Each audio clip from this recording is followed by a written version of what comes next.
ಏನು ಬಜೆಟ್ ವಿಚಾರವಾಗಿ ಮಾತಾಡುವಾಗ ಸಂಸದ ಡಿ ಕೆ ಸುರೇಶ್ ಅವರು ದೇಶ ವಿಭಜನೆಯ ಮಾತಾಡಿರುವಂಥದ್ದು.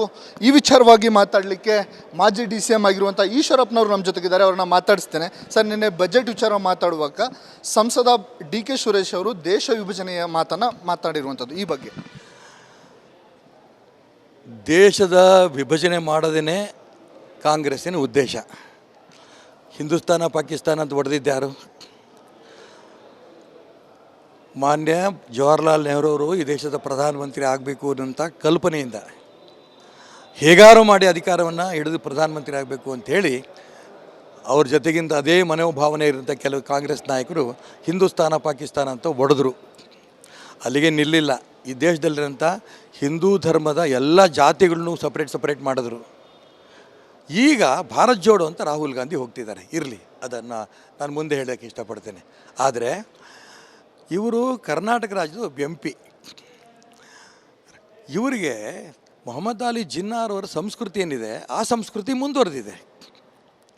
ಹೆಂಗೆ ದೇಶ ವಿಭಜನೆ ಆಯಿತು ಆಗ, ಅದೇ ರೀತಿ ಇವತ್ತು ದಕ್ಷಿಣ ಭಾರತದ ಬೇರೆ ನಾವು ಮಾಡ್ತೀವಿ ಒಂದು ರಾಷ್ಟ್ರವನ್ನು ಅಂತ ಹೇಳೋಂಥ ರೂಪದಲ್ಲಿ ಅವ್ರು ಹೇಳಿಕೆ ಕೊಟ್ಟಿದ್ದಾರಲ್ಲ, ಇಡೀ ದೇಶದ ರಾಷ್ಟ್ರಭಕ್ತರು ಇದನ್ನು ಖಂಡನೆ ಮಾಡ್ತಾರೆ.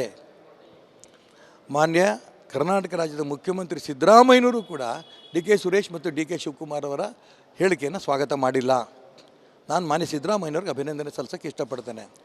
ಆದರೆ ಇವತ್ತು ದೇಶವನ್ನು ಒಡೆಯುವಂಥ ಪ್ರಯತ್ನವನ್ನು ನೇರವಾಗಿ ಭಾರತವನ್ನು ಒಡೆದು ದಕ್ಷಿಣ ಭಾರತ ಬೇರೆ ರಾಷ್ಟ್ರ ಮಾಡ್ತೀನಿ ಅಂತ ಹೇಳಿದಂಥ ಡಿ ಕೆ ಸುರೇಶ್ಗೆ ಅದನ್ನು ಸ್ವಾಗತ ಮಾಡಿರೋಂಥ ಡಿ ಕೆ ಶಿವಕುಮಾರ್ ಬಗ್ಗೆ AICC ಅಧ್ಯಕ್ಷ ಮಲ್ಲಿಕಾರ್ಜುನ ಖರ್ಗೆ ಅವರ ಅಭಿಪ್ರಾಯ ಏನು? ಶ್ರೀಮತಿ ಸೋನಿಯಾ ಗಾಂಧಿಯವರು, ಶ್ರೀಯುತ ರಾಹುಲ್ ಗಾಂಧಿಯವರು ಅವರ ಅಭಿಪ್ರಾಯ ಏನು? ಅವ್ರು ಹೇಳಿ, ಅವರು ಅದನ್ನು ವೆಲ್ಕಮ್ ಮಾಡ್ತೀವಿ. ಯಾಕೆಂದರೆ ಇದು ಇಡೀ ದೇಶದ ಪ್ರಶ್ನೆ. ಇದು ಭಾರತ್ ಜೋಡೋ ಅಂತ ಕೂಕಟ್ಟು ಹೊಂಟ್ಬಿಟ್ರೆ ಇಲ್ಲ, ಇಲ್ಲಿ ನಿಮ್ಮ ಪಕ್ಕದಾಗೇ ದೇಶವನ್ನು ವಿಭಜನೆ ಮಾಡೋಂಥ ರಾಷ್ಟ್ರದ್ರೋಹಿ ಇದ್ದಾನೆ ಪಾರ್ಟಿ ಒಳಗೇ.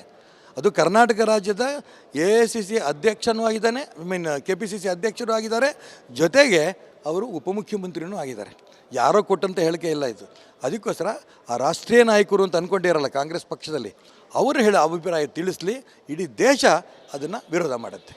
ಇಂಥ ಹೇಳಿಕೆಯನ್ನು ಒಂದು ಕಡೆ ಡಿ ಕೆ ಸುರೇಶ್ ಅವರು ಹೇಳಿರುವಂಥ ಹೇಳಿಕೆಯನ್ನು ಡಿ ಕೆ ಶಿವಕುಮಾರ್ ಅವರು ಸ್ವಾಗತ ಮಾಡ್ತಾರೆ. ಈ ಬಗ್ಗೆ ಹೇಳೋದಾದ್ರೆ ನಾನು ಹೇಳ್ದಲ್ಲ, ಈಗ ಇವರು ಮೊಹಮ್ಮದ್ ಅಲಿ ಜಿನ್ನಾರ ಸಂಸ್ಕೃತಿ ರಕ್ತ ಹಂಚ್ಕೊಂಡು ಉಂಟಿರೋರು, ದೇಶವನ್ನು ಒಡೆಯೋದಕ್ಕೋಸ್ಕರ ಇರೋದನ್ನು, ಈ ಸ್ವಾತಂತ್ರ್ಯಕ್ಕೋಸ್ಕರ ಹೋರಾಟ ಮಾಡೋಂಥ ಎಲ್ಲರೂ ಕೂಡ ಅಖಂಡ ಭಾರತ ಆಗಬೇಕು ಅಂತ ಹೋರಾಟ ಮಾಡಿದವರು.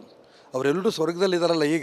ಈಗ ಆರ್ಟಿಕಲ್ 370 ಬಗೆಹರಿದ ಸಮಸ್ಯೆ, ಅವರು ಒಂದೊಂದೇ ಸ್ವರ್ಗದಲ್ಲಿರೋಂಥ ಸ್ವಾತಂತ್ರ್ಯ ಹೋರಾಟಗಾರರಿಗೆ, ಹೌದಪ್ಪ ಸ್ವಾತಂತ್ರ್ಯಕ್ಕೋಸ್ಕರ ನಾವು ಹೋರಾಟ ಮಾಡಿದ್ವಿ, ಈ ದೇಶವನ್ನು ಅಖಂಡ ಭಾರತ ಮಾಡಬೇಕು ಅಂತ ಹೋರಾಟ ಮಾಡಿದ್ವಿ, ಮೋದಿ ಬಂದಿದ್ದಾರೆ ಆದಿಕ್ಕಲ್ ಪ್ರಯತ್ನ ನಡೆಸ್ತಿದ್ದಾರೆ ಅಂತ ಅವರೆಲ್ಲರಿಗೂ ಸಂತೋಷ ಆಗ್ತಾಯಿದೆ.